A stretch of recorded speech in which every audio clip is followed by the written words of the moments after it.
molar conductivity of aqueous solution of sodium stearate which behaves as a strong electrolyte is recorded at varying concentrations of sodium stearate. Which one of the following plots provide the correct representation of micelle formation in the solution? Now critical CMC है, critical micelle concentration है.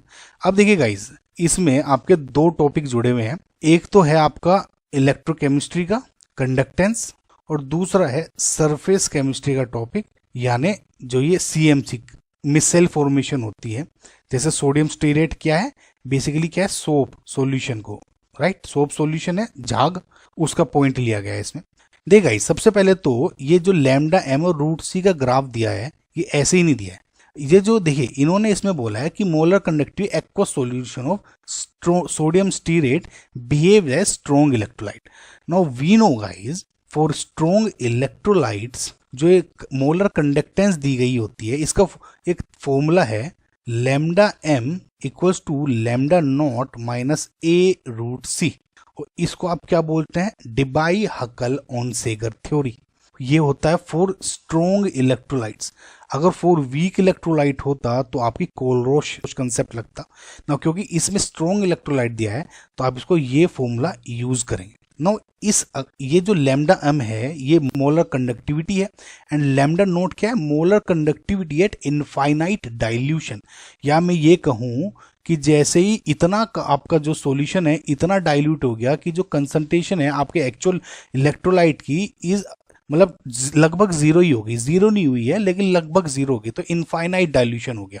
तो इसका जब आप graph बनाते हैं, for example ये y equals to M X plus C से अगर आप इसको कंपेयर करें, ठीक है, और यहाँ पे लैम्डा एम हो जाएगा, यहाँ पे हो गया रूट सी, तो आप देखते हैं ये इस टाइप का कर्व बनता है, स्ट्रेट लाइन है जहाँ पे लैम्डा एम लैम्डा रूट सी ये हो गया जैसे इसमें दिखाए गए, और लैम्डा नोट हो गया आपका इंटरसेप्ट, यानी जो ये वाला ये डिस्टेंस, ये क्या हो जाएगी आपकी लैम्डा नोट, और जो स्लोप है एम वो हो गया आपका माइनस ए. सो आप ये देख रहे हैं कि जैसे जैसे कंसंट्रेशन इंक्रीज हो रही है, ठीक है, तो लैम्डा एम आपकी डिक्रीज हो जा रही है, मोलर कंडक्टेंस. इसका मतलब क्या हुआ कि जैसे जैसे सॉल्यूशन डाइल्यूट होता है, जैसे सॉल्यूशन की जो एक्वा सॉल्यूशन में जो डाइल्यूशन है बढ़ती है तो आपकी कंडक्टिविटी बढ़ती है. जैसे ही जो आपका सॉल्यूशन है कंसंट्रेशन उसमें इंक्रीज होगी या लेस डाइल्यूट हो रहा है तो आपकी जो कंडक्टिविटी है वो डिक्रीज होती है. समझ रहे, तो यानी greater the dilution greater will be the conductivity. इस ग्राफ से आपको ये चीज समझ में आती है. तो अगर आप इस देखिए इस टाइप से देखें तो आपको कर्व इस तरह का आना चाहिए था, समझ में. लेकिन अब इसमें जो पॉइंट घुसा दिया एक CMC का भी घुसा दिया. अब CMC का मतलब है क्या और इसमें इसको कैसे इलेबोरेट करेंगे अब आपको वो समझना होगा. देखिए गाइस, सबसे पहले तो आपको ये देखना होगा जो सोडियम स्टीराइट है या जो आप बोलते हैं सोप सॉल्यूशन है, एक टाइप का सोप सॉल्यूशन है, उसका स्ट्रक्चर कुछ इस टाइप का होता है, राइट गाइस. तो इसमें जो ये वाला पार्ट है ये हाइड्रोफिलिक होता है, यानी वाटर लविंग, ये जो पानी से के साथ जुड़ता है ये पार्ट, एंड ये होता है हाइड्रोफोबिक, यानी ये होता है पानी से जो अवे जाना चाहता है. समझ में आपको गाइस. नाउ बेसिकली ये जो वो पार्ट है जो कि जो पानी में जो डर्ट होती है या कपड़ों में जो डर्ट होती है उसके साथ अटैच हो जाता है. तो इसको शॉर्ट फॉर्म में ऐसे लिख जाते हैं कि ये हाइड्रोफोबिक टेल है एंड ये हाइड्रोफिलिक हेड है.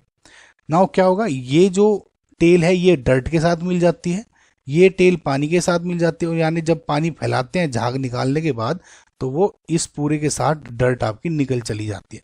देखिए गाइस, स्टार्टिंग में जो आपने अपने पानी में इलेक्ट्रोलाइट डाला इस तरह से, ये क्या है, एक स्टीरेट आयन है, ये हाइड्रोफिलिक है, ये हाइड्रोफोबिक टेल है.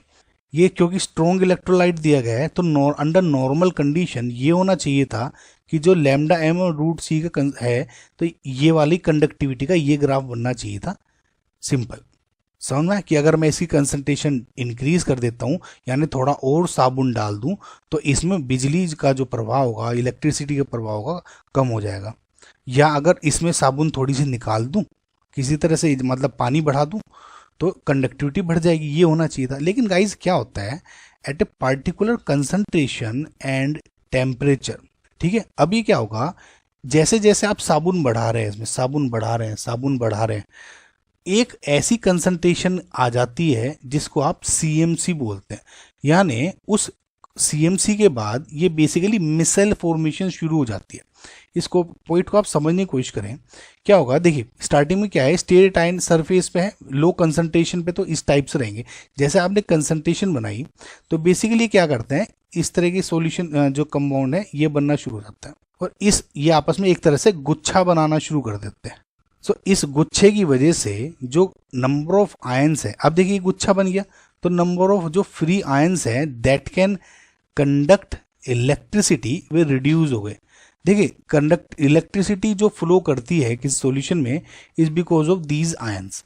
अब क्योंकि इन्होंने गुच्छा बना लिया आपस में, इस तरह से ये एक तरह से कंबाइन हो गए, तो ये क्या करेंगे, नंबर ऑफ जो फ्री आयंस हैं, फ्री आयंस वे कम हो गए।